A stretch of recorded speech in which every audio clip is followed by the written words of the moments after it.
next chapter, chapter 7, control and coordination.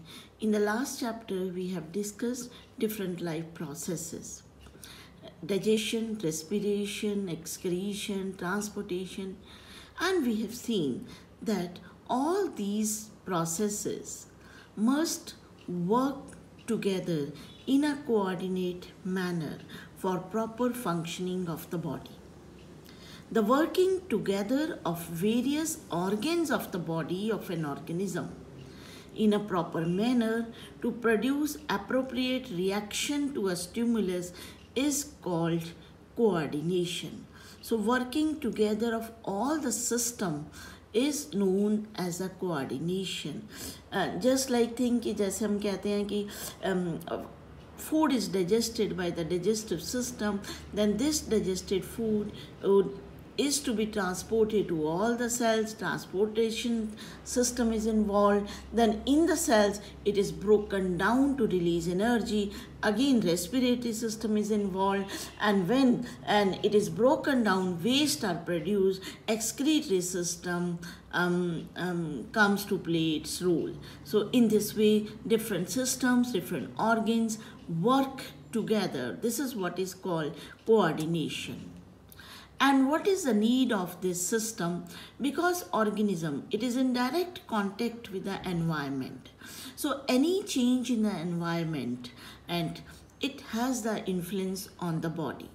So to maintain between the environmental factors to maintain a balance between environmental factors of and the body function, so some control and coordination is needed.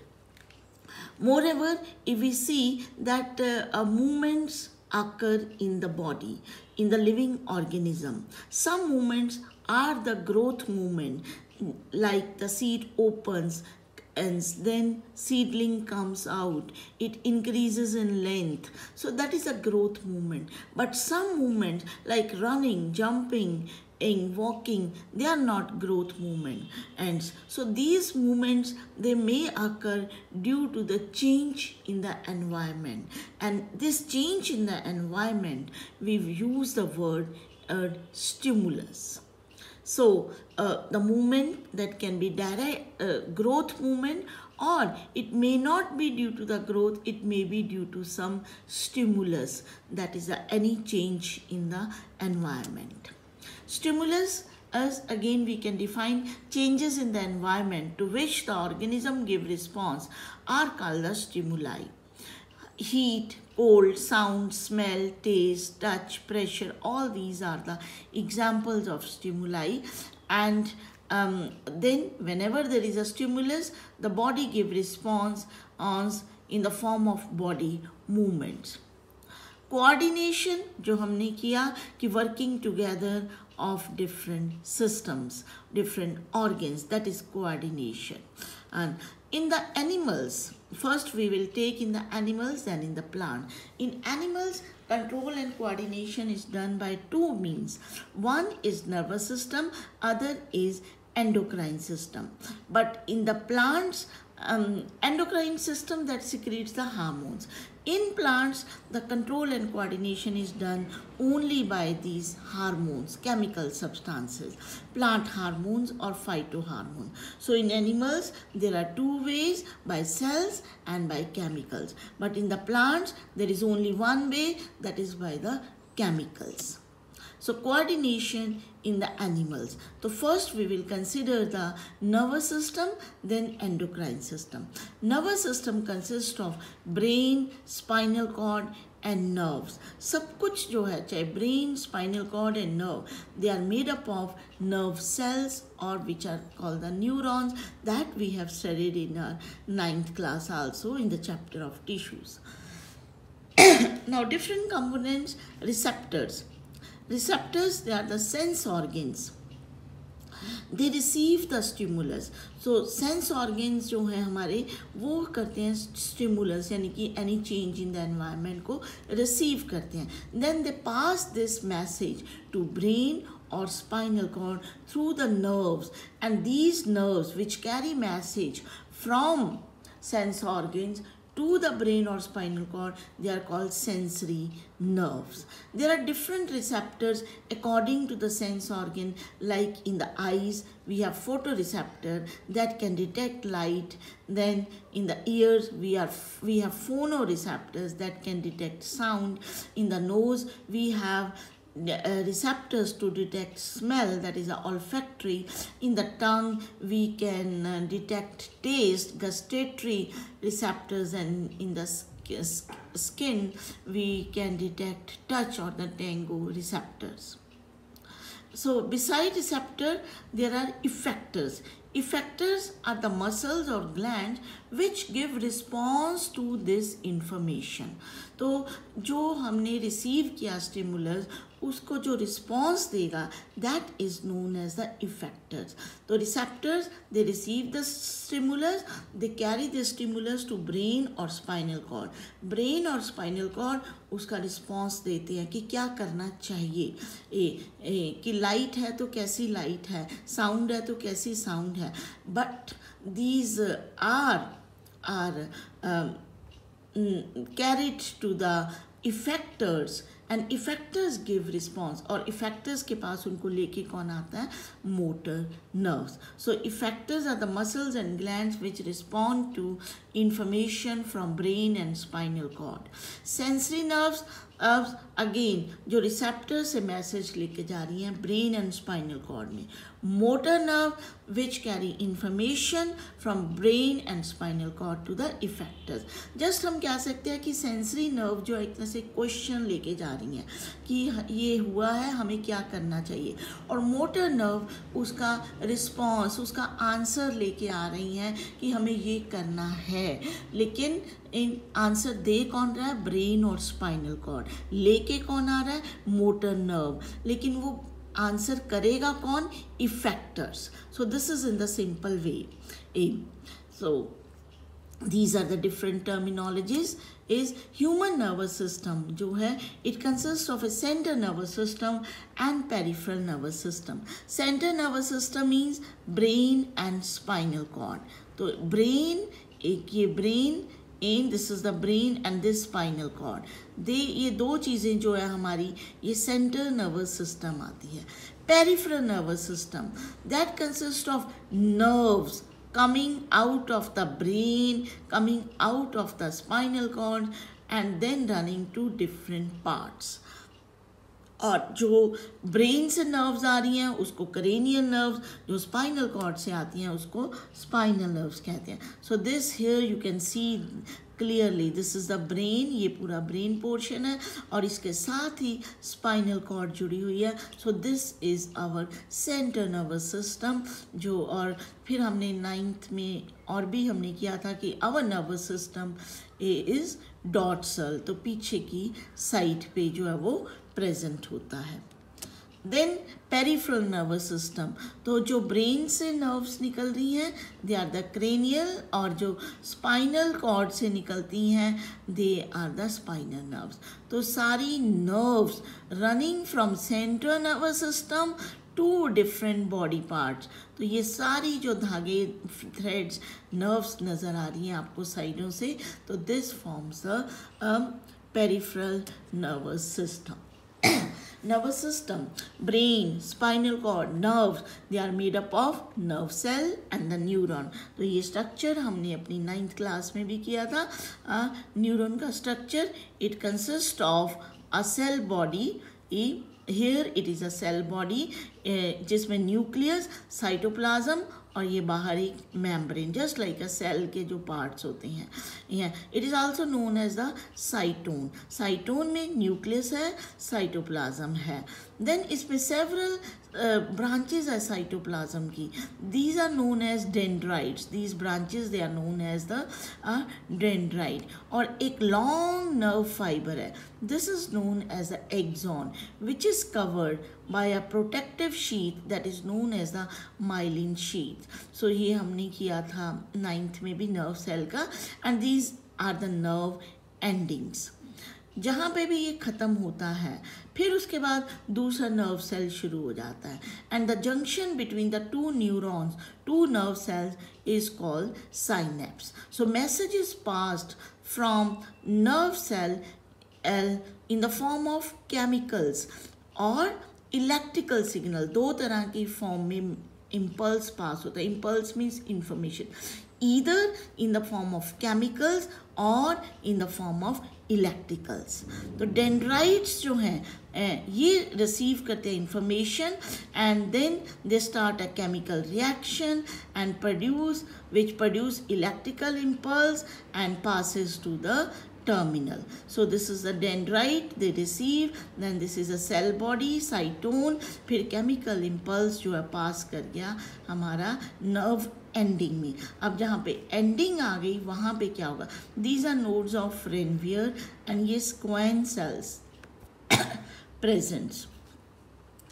Then here we see जहाँ पे ये end आ गया, एक neuron दूसरे neuron के साथ मिल रहा है.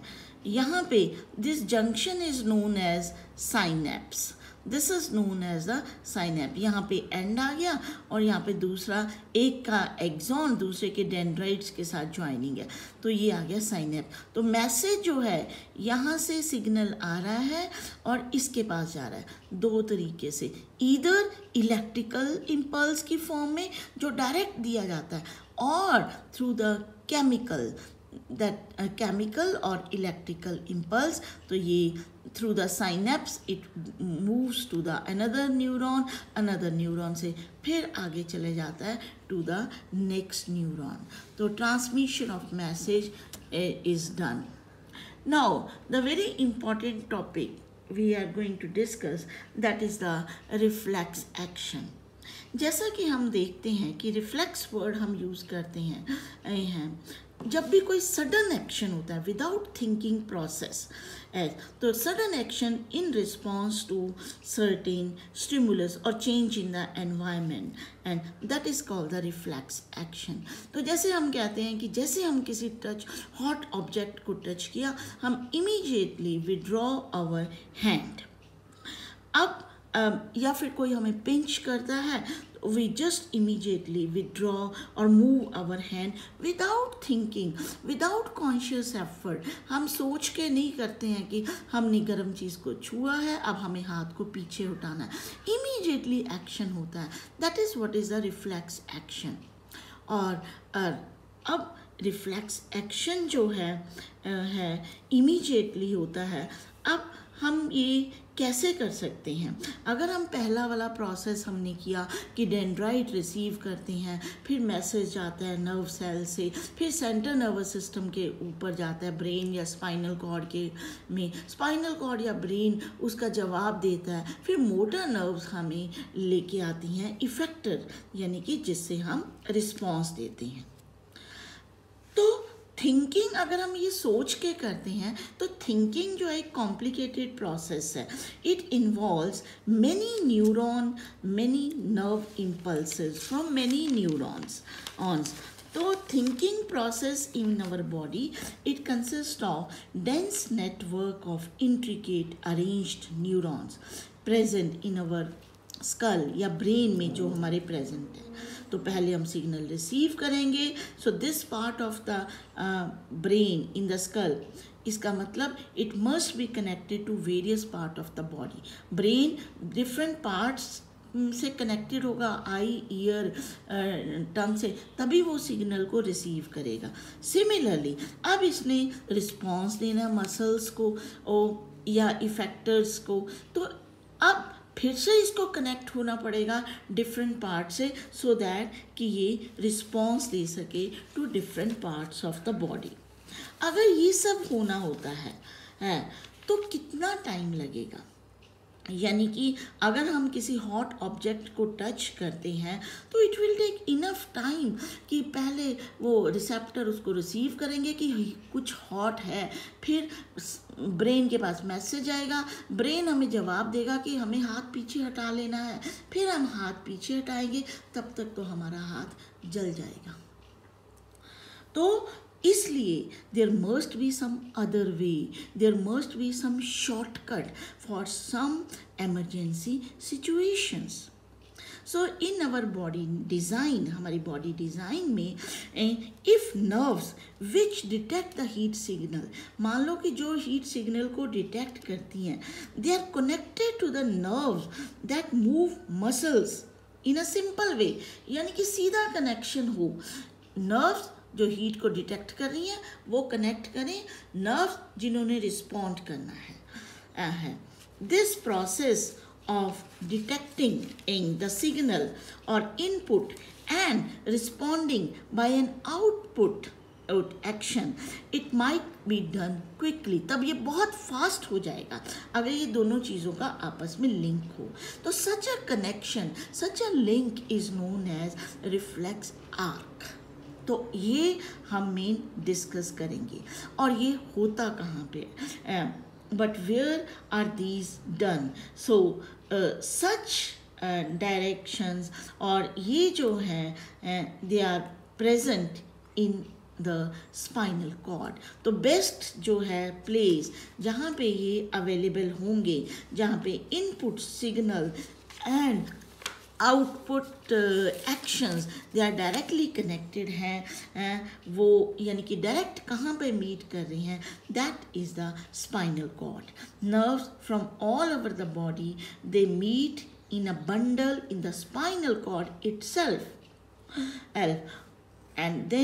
and these are the reflex action or reflex arcs, they are formed. Because the shape is in the form of the arc, we say reflect arc are formed. So reflect arc जो है वो हमारे system में क्यों designed है, हमारे spinal cord में, to give quick responses, क्योंकि ये स्पाइनल कॉर्ड से ये फास्ट हमारा एक्शन होता है, इसलिए जो है ये डेवलप हुआ, इवॉल्व हुआ।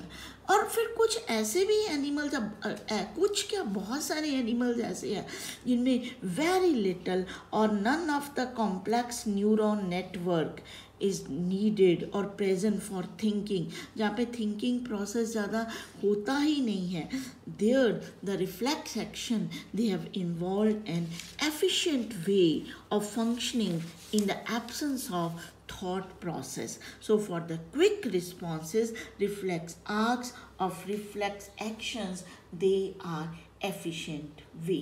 So this is what is reflex action.